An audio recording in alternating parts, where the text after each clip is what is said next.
What would you rather have, that silver or Roman? Probably Roman, to be honest. I don't know. Well, to be fair, the Roman that you've got's pretty dead, although with some cleaning you never know. If only it was silver.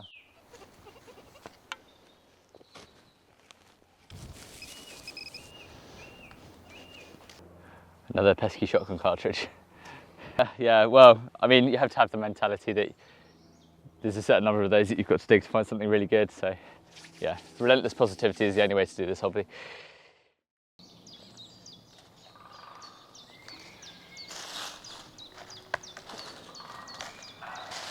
The thing I love about metal detecting in woodland is that you're often the first person to get there. There's often things that haven't been discovered and people generally tend to leave them alone.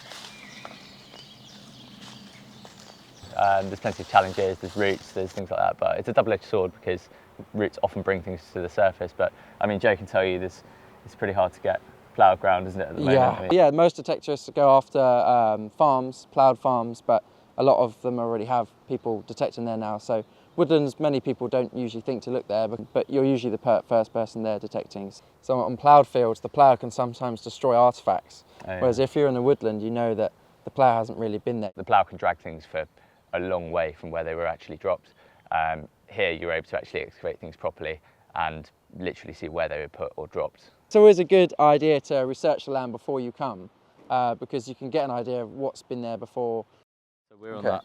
Yeah, so we're here. So this is a map of the wood in 1898, and we can see that there aren't actually any trees here. So the land being between two farms, this probably would have been farmland and ploughed and worked. Yeah. And probably since medieval times as well. There's quite a few tracks and pathways crisscrossing it. Yeah, it'd be good to follow those and see if there's any activity along there. So the high point of the hill is there. You can see that dot there. Yeah, that's actually the highest point. So we could start there.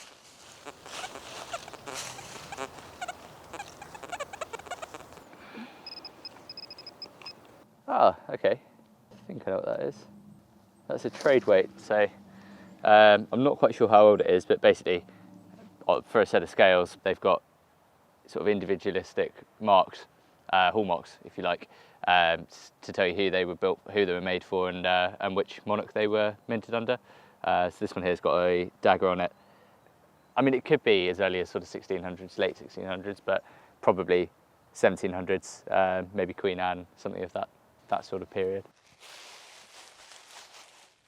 It is addictive. I mean, we're all magpies. There's something quite special about holding something that's precious metal in your hand after thousands of years. And then we'll put it in our display cabinets. Yeah, and just look at it. Yeah, some detectorists like to sell their finds. Ollie and I are both collectors, so we keep everything. We've both got display cabinets, so we have everything on show for our family and friends. I think it'd feel a bit soulless selling something that for me it's about recovering history. It's a coin. Elizabeth II, 2p. A shotgun cartridge. Another shotgun cartridge. Oh, there it is. Shotgun cartridge. Oh dear.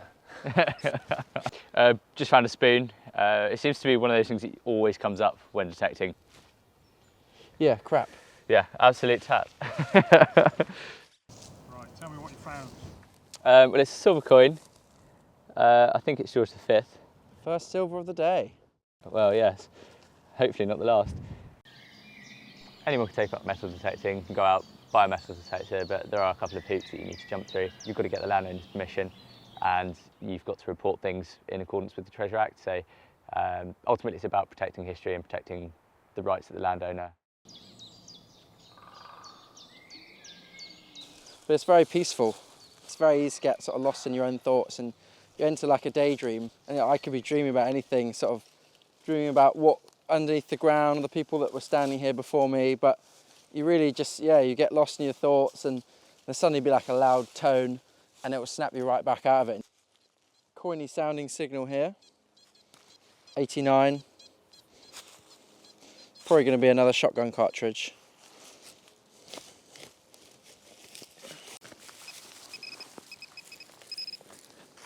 It's a coin. Oh wow, I think it might be Roman. Ollie, come here. What have you found? I think it's a Roman coin. Really? Oh yeah, definitely. Wow. Yeah, look at it from the side. That's, It's not... I was not expecting that at all. So I can see a bust facing right. This acidity of the soil seems to have eaten away most of it. Yeah, so I'm the first person to touch that in almost 2,000 years. I'm very happy with that. It's definitely the best find of the day.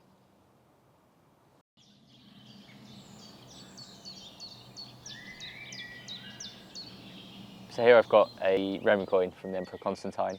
I found this about a year and a half ago, and yeah, I mean, it's one of those things that you can't stop looking at because there's so much to it. But it's got the camp gate design on it, so that depicts a Roman barrack. Just over 1,000 years old, 1,600 years, I think it would be about right.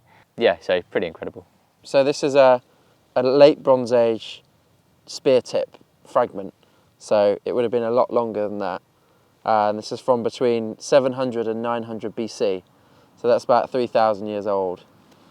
It's probably used for hunting or for killing someone, but yeah, definitely a deadly weapon.